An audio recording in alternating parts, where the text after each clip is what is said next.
and welcome. I'm Brian Zaff, the founder and CEO of Flight Financial. Joining me today is Brock Jackson, the co-founder and COO of Calldrip. Welcome, Brock. Thanks, Brian. Happy to be here. It's great to have you here. I'd love if we could start off if you could just share a bit about what Calldrip does. Yeah, absolutely. So Calldrip is a software company. What we do in a nutshell is we help ensure that businesses are responding to their prospects or to their leads. So if you think of a normal business, businesses spend enormous amounts of money on marketing, advertising, things to kind of bring people into their ecosystem or into their funnel. But then a lot of businesses have a problem when it comes to actually responding to those leads or what they do with them after they've come in or what they do with those new prospects. And so leads may come in, they may go into a CRM, they may go into a sales rep's inbox, they may go through a whole bunch of different processes, but bottom line is there's generally a pretty large gap between what a company spends on their advertising and how they actually follow up on those leads. And so we help companies respond to those leads faster and more efficiently than anybody else on the planet, we believe. And that's through call, text, automation, and different things that we do that we can get into a little bit. But we help businesses respond to their leads, and it's a huge need and a huge help that we're able to provide to lots and lots of businesses. And what types of businesses are you working with? So we work with all kinds. Anyone that gets any type of traffic online is a great candidate for Calldrip, somebody that we can help. We do a lot of business in the automotive space. So that's obviously, as you can imagine, a really competitive space. So we work with lots of automotive dealers, but we also work with software companies, SaaS apps, dental, insurance, health, education space. Anyone that's trying to do any type of business online, or even if the process just starts online. In the case of automotive, it starts online and then moves to an in-person method when they come in for a test drive or whatever it may be. But as long as that process has something, starts online in any way, we're able to dramatically help those businesses in most cases. Wow, that's great. And I would imagine that's probably a huge value differentiator too, just the speed of responsiveness. It's huge. Yeah, it is. So one of the things we like to do here that's kind of fun is we'll secret shop businesses. So we'll have people tell us, oh, we respond plenty fast to our leads. We'll hear all kinds of different things. But then what we'll do is we'll go secret shop sometimes, or we'll shop different companies. And what we'll find out is they're not actually as efficient at responding as they think they are.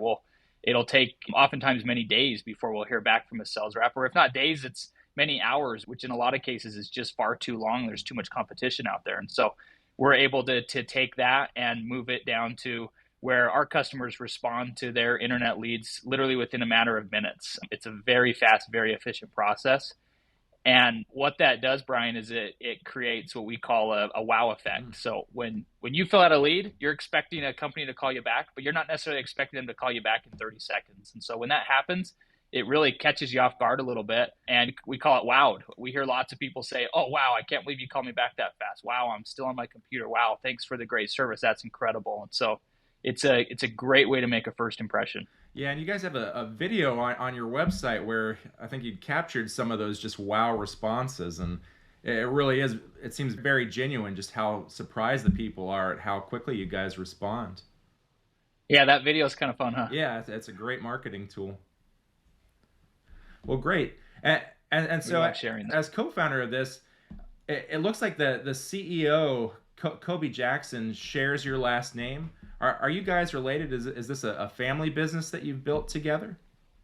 We're definitely related. He's my father. Oh, yeah. Okay. So I've had the pleasure of working with my dad for over 10 years in the business now, and it's been a lot of fun. It's been really cool. It's cool to be able to work with your dad and spend that time with him and build something that you both are proud of together. Yeah, that's awesome. And it probably adds a different dimension to your relationship too, being business partners like that. Yeah, for sure. It does. I know it doesn't work for everybody, but we've been committed to making it work here together. And although there's been some ups and downs, it's a pleasure, and it's been a lot of fun, and no regrets from either side, but it's been great. Could you talk about that a bit more? Just some of the takeaways that you have had, and maybe advice for people who are looking to start a business with a family member or somebody, or even a friend that they're close to.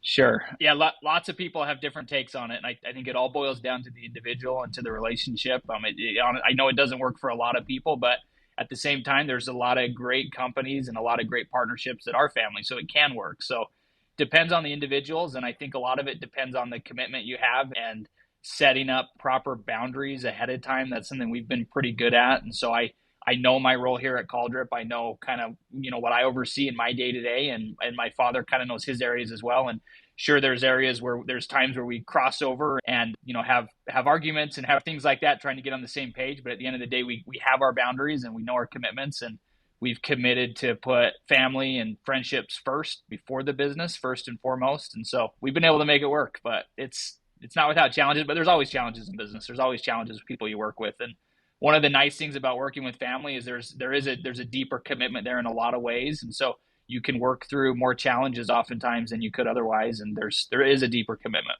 So it can have a lot of bonuses and pluses too.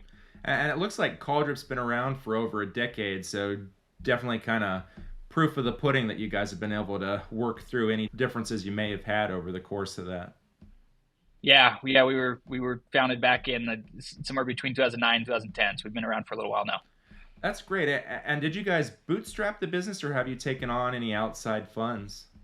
Yeah, zero outside funding, Brian. The company's been 100% bootstrapped since day one. We were profitable within the first year or two. I mean, really, we were profitable from day one, but there was commitments from my side. There wasn't any money coming in at the start, and so we weren't taking paychecks or anything like that early on. And I know for my father as well, he put in resources from his side as well to kind of make this work. But we've been 100% bootstrapped, and so started very, very slow. I mean, our first customer was our first customer. It's all the money we had. So we've grown very, very slow, and that's had kind of pluses and minuses too. But overall, it's helped us to be really healthy inside of the business. We've been as smart as we could financially.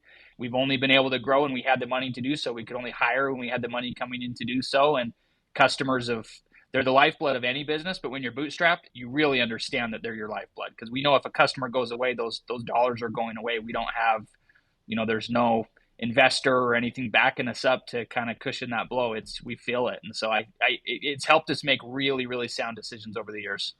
So it sounds like you guys were just very thoughtful about how you deployed the capital that you did have. Like you said, you kind of delayed hiring until you had the revenue coming in to support it.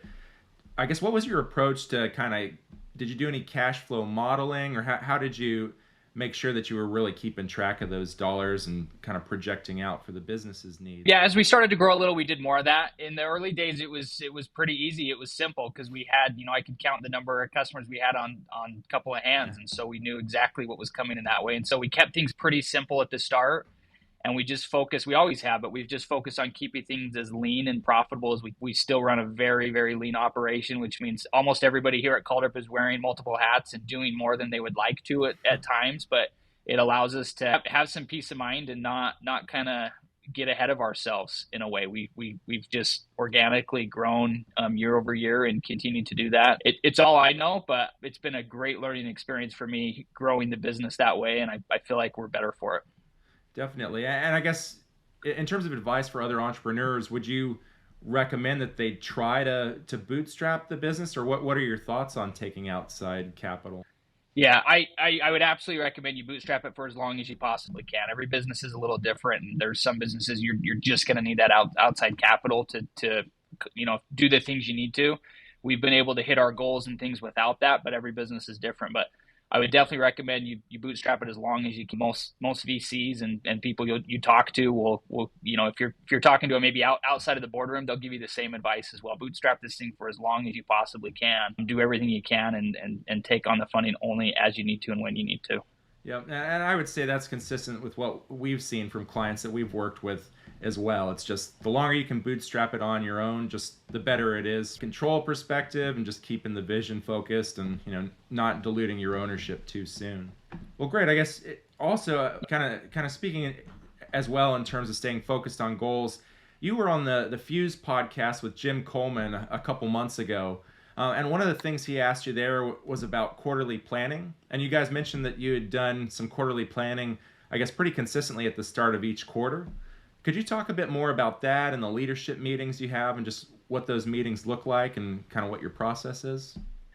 Yeah, for sure. So we start every year with annual planning. We're just wrapping up our annual planning. It's taken us a little while for this next year. And so that annual planning, we have goals as a company and then goals for each department inside of the company as well. And so we take those annual goals and we kind of chunk them up, bite-size them up a little bit into our quarterly goals, but everything's pushing towards the goal we have for the year. And so our quarterly goals are by department as well. Each department knows they have 1 to 2 goals in each department of what they're trying to accomplish for this next quarter.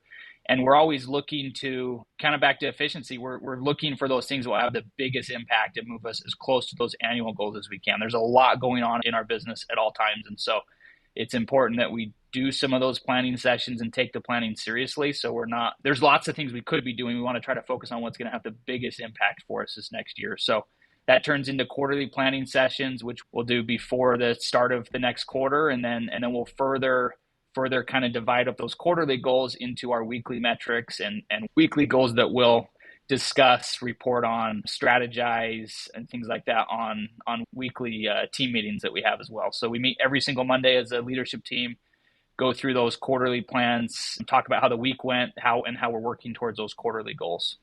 Gotcha. Are you using like Excel spreadsheets or Google Sheets? Yeah, we use Google Sheets so we can all collaborate in real time. But yeah, everything's tracked through there all the way from those weekly KPIs leading up towards our quarterly and annual goals. Gotcha. And I guess, are there any pain points with using Google Sheets, or you guys have been pretty happy with how that tool's working for you? It works fine, and I've never really done a lot of digging if there's better planning software things out there that we could be looking at. I'm sure there are. That'd be something I'd be kind of interested in and love to try some other areas of that. But I mean, the Google spreadsheet works okay for us for now. Well, that's good to hear. And I guess in terms of the KPIs you're looking at, are they pretty consistent, or do they change? It depends on the department. So our sales organization and within sales, maybe that's not changing a lot. Maybe we're just adjusting some of the metrics and things we're reporting and based on the team size of the quarter, things like that. But with other departments, our goals will dramatically shift from quarter to quarter, just depending on what we have going on. This next month, we're exhibiting at a pretty large trade, the National Automotive Dealer Association in Las Vegas. Oh, wow. So Calldrip will be there. And so that's a big deal for our company. A lot of work goes into that. And so a big part of our kind of reporting and things for this quarter is all around that trade show, making sure that we're ready, making sure that, we're going to have the best experience or best show that we can when we're there. And so a lot of those things will change quarter to quarter. And that's kind of the beauty of looking at things on a quarterly basis is you can typically forecast and look ahead at a quarter at a time. Sometimes if you get too far beyond that, it gets tricky. Yep. Yeah, I completely agree with that. Okay. And I think as well, what you'd mentioned, you guys, it sounds maybe in addition to the KPI calls or the weekly leadership calls, you guys also have a weekly fish call. I was wondering if you could talk a bit more about that. It looks like you talked about like one of the premises of that is just trying to add more play to your workday and just really enjoy what you do. Could you talk a bit more about that? Yeah, you bet. It's kind of a fun philosophy, a fun thing we like to do here at Calldrip. Yeah, so in addition to our weekly leadership team meeting, we also have a weekly company meeting. So a lot of our team is remote or virtual. We do have some people here in the office in Salt Lake, but a lot of us are remote. And so the weekly team meeting is the only chance a lot of times we have to get everybody together, even if it's virtual, see everybody and kind of have a touch base and let everybody know what's going on in the company. And then another thing that we do on that same call is we go through some of we call it our fish call. It comes from a book called, I believe it's called The Fish Philosophy. And the book touches on 4 different things to basically help your company and make work more enjoyable. So one of the things is one of the methodologies in there is play. How do you make work more fun? We all spend a lot of our time at work each day. You want to do good work, but how do you also enjoy it and just make it as fun as you can? The other elements of that book are being present and being present for teammates, present for customers, being present wherever you're at, making somebody's day.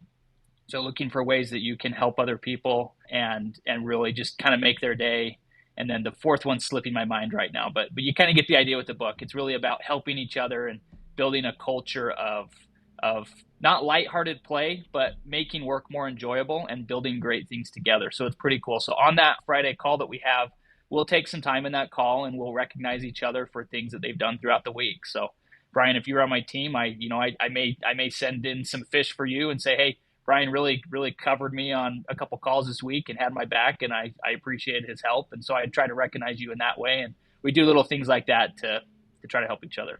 It sounds like you guys were ahead of the curve with this, because it sounds like now, especially in light of like the great reshuffling and the great resignation, people really are trying to reprioritize, and it's not just about, pure profits. It's about, can you do work that's meaningful, and do you feel valued? And it seems like people really want to be part of an organization and a culture that does value their contributions and them as individuals. Yeah, absolutely. Prioritizing your team and the people around you, there's nothing more important in the business. Well, that's great.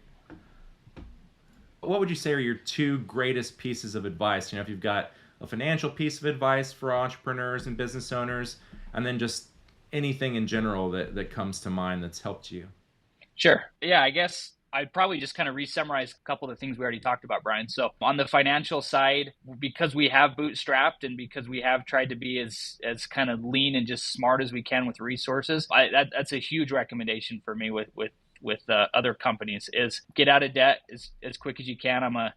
Personally, I subscribe to a lot of the Dave Ramsey teachings and everything that he kind of stands for. And I try to apply that in my personal life and in business as well. So trying to have as little debt as possible. And it really gives you the peace of mind, and it allows you to make decisions and things in a better frame of mind than you otherwise would. So being as debt free as you can on the financial side, just honestly can't stress that enough. And then as far as just kind of general advice, I guess going back to what we touched on a minute ago as well on the fish side, but making work as enjoyable as you can. And that's going to look different for everybody. So you just have to ask yourself, for me personally, within the work I'm doing, how can I make this more enjoyable? And maybe sometimes that's not even, maybe there's not a lot you can do to make your specific job more enjoyable. So then maybe the goal becomes, well, how do I get my work done really, really well so that I can have an hour to myself to go out and, entertain a hobby or do something that helps me recharge for the next day? Or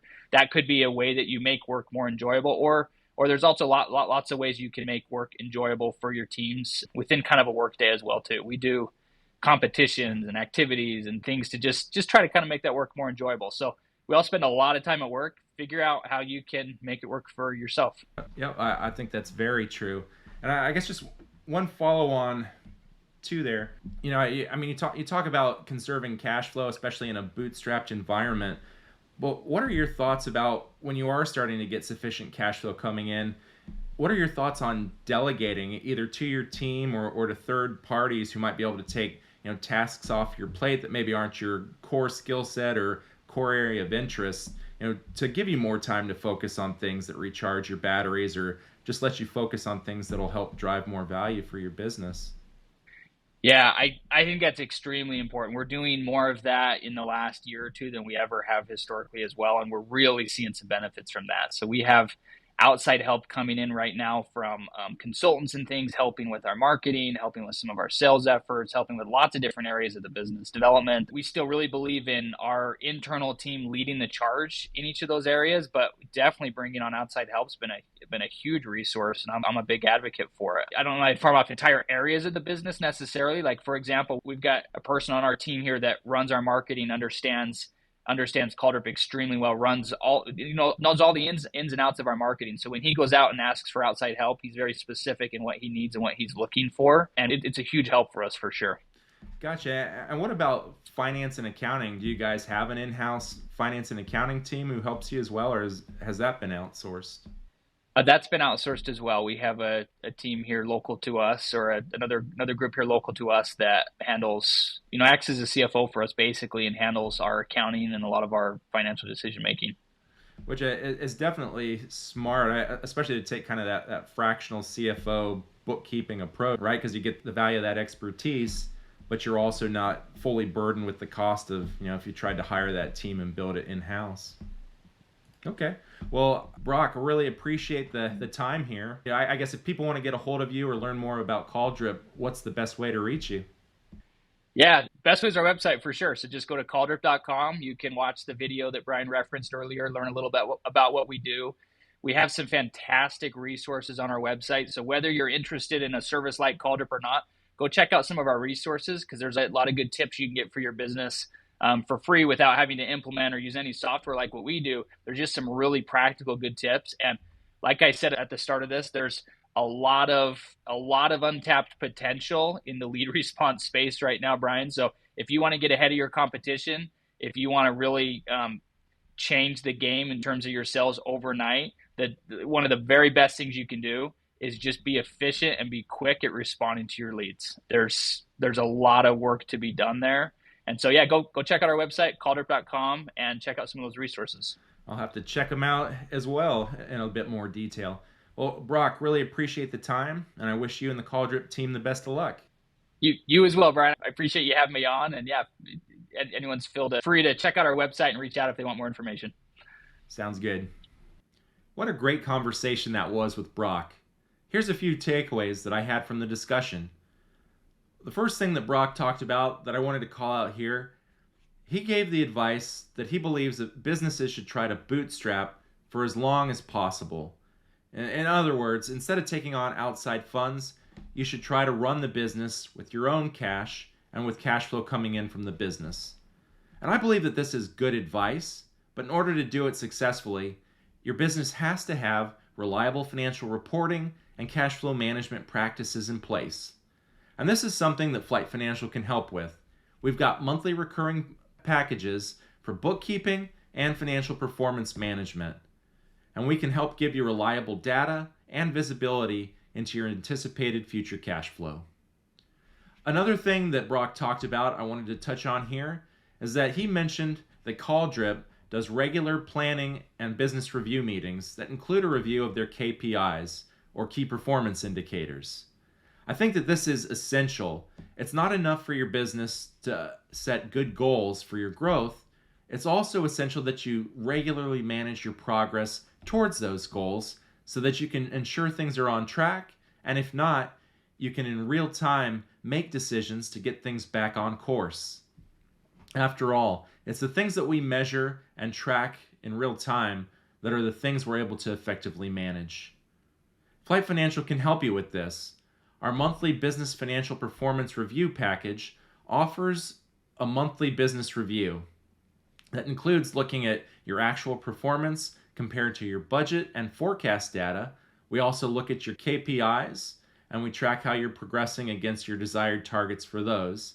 And then we follow up with actionable advice that you can use to drive additional value for your business. Another thing Brock touched on, I wanted to mention here, he said that Calldrip is using Google Sheets for financial budgeting and forecasting. And this is certainly a good way to get started. It's cheap. Most people have access to Google Sheets. However, it's not necessarily the best way to manage your financial budgeting and forecasting over time or as your business starts to scale. It can be a very manual, time-consuming, and error-prone process. So Flight Financial can help with this. Our monthly business financial performance management package offers a semi-automated monthly recurring approach that can take these tasks off of your plate and also give you peace of mind that they're being handled consistently and accurately. The last thing that Brock mentioned that I wanted to touch on here is that he talked about the importance of being able to delegate, and how Calldrip in recent years has really focused on trying to delegate as much as they can. And I believe that this is essential, right? In order to scale your business, you have to be able to give up tasks that either aren't your core area of focus or your core competency, or even if maybe they are, if you're a busy business owner, you have to be able to free up your time so you can focus on the big picture for your business and also have time just to unplug and recharge your batteries or do things that are more fulfilling to you. So Flight Financial can help you with this by taking these essential but also time-consuming financial tasks off of your plate. I hope you found my interview with Brock interesting. I certainly enjoyed the discussion. Until next time, I'm Brian Zaff, the founder and CEO of Flight Financial. Thank you.